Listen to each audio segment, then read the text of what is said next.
श्री जगन्नाथ महाप्रभु जिस रथ में विराजमान होते हैं उस रथ को नंदी घोष रथ कहते हैं।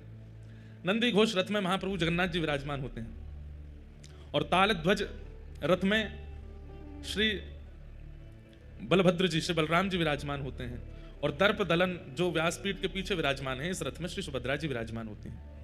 इन तीनों रथों के दर्शन की भी महिमा अद्भुत है, महिमाओं से परिपूर्ण है। महात्म खत्म कहते कहते दिन खत्म हो जाएंगे, लेकिन जगन्नाथपुरी के महात्मा नहीं पूरे हो सकते। इतना महात्मा है जगन्नाथ जी का, एक एक भाव का, एक एक वस्तु का, आरती का अलग, दर्शन का अलग, बड़ श्रृंगार का अलग, चंदन लागी का अलग, रथ यात्रा का अलग, गुंडीचा दर्शन का अलग, महाप्रसाद का अलग, स्नान पूर्णिमा का अलग। हर दिन इतने महात्मा हैं, इतने महात्मा हैं। इसलिए महाराज जी बोले, वो बात हमें बढ़िया लगी, यहाँ लेटना ही दंडवत है, कुछ नहीं, यहाँ पड़े रहो, कोई मत करो।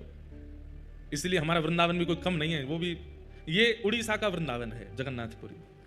और श्री चैतन्य महाप्रभु, जब चैतन्य महाप्रभु ने संन्यास ग्रहण किया तो वे वृंदावन जाने चाहते थे, वृंदावन में रहना चाहते थे, लेकिन अपनी माँ को जब प्रणाम करने के लिए गए तो माँ ने महाप्रभु जी को आज्ञा दी, देखो आप संन्यास ले रहे हो, अच्छी बात है, आपकी इच्छा है, पर वृंदावन बहुत दूर है, मायापुर जहां महाप्रभु जी विराजे वहां से नदिया, बीच बीच में इन 7 दिनों में महाप्रभु जी के चरित्र भी हम सुनेंगे। चैतन्य महाप्रभु जी का कैसा भाव जगन्नाथपुरी के प्रति। अभी जयपुर में श्री चैतन्य महाप्रभु का 3 दिन तक चरित्र कहने का अवसर मिला, अद्भुत है। तो श्री चैतन्य महाप्रभु जब अपनी मां को प्रणाम करने के लिए गए तो मां ने कहा, देखो तुम संन्यास ग्रहण कर रहे हो, लेकिन हमारी इच्छा है कि तुम मायापुर बंगाल से इतनी दूर वृंदावन तो मत जाओ। क्यों? महाप्रभु जी तो चाहते ही वृंदावन जाना थे। तब मां ने कहा कि देखो कल को अगर हमारे प्राण गए, वृद्धावस्था तो है हमारी, कल को प्राण गए तो आने में भी, तुम तक संदेश पहुंचने में कितना समय लगेगा, फिर तुम आ भी पाओगे कि नहीं, बहुत लंबा समय लग जाएगा। इसलिए हमारी तुमसे प्रार्थना है कि बंगाल के समीप में ही उड़ीसा है और उड़ीसा में महाप्रभु जगन्नाथ जी विराजते हैं, वो जगन्नाथपुरी ही श्री वृंदावन है।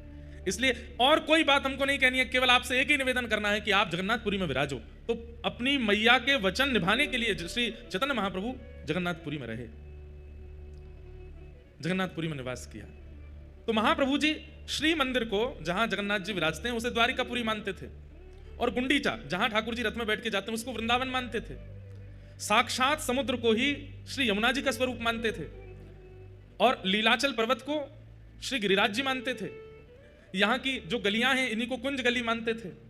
इसी भाव से महाप्रभु जी रहते थे कि ये कोई अन्य स्थान नहीं, ये वृंदावन ही है, उड़ीसा का वृंदावन श्री जगन्नाथ।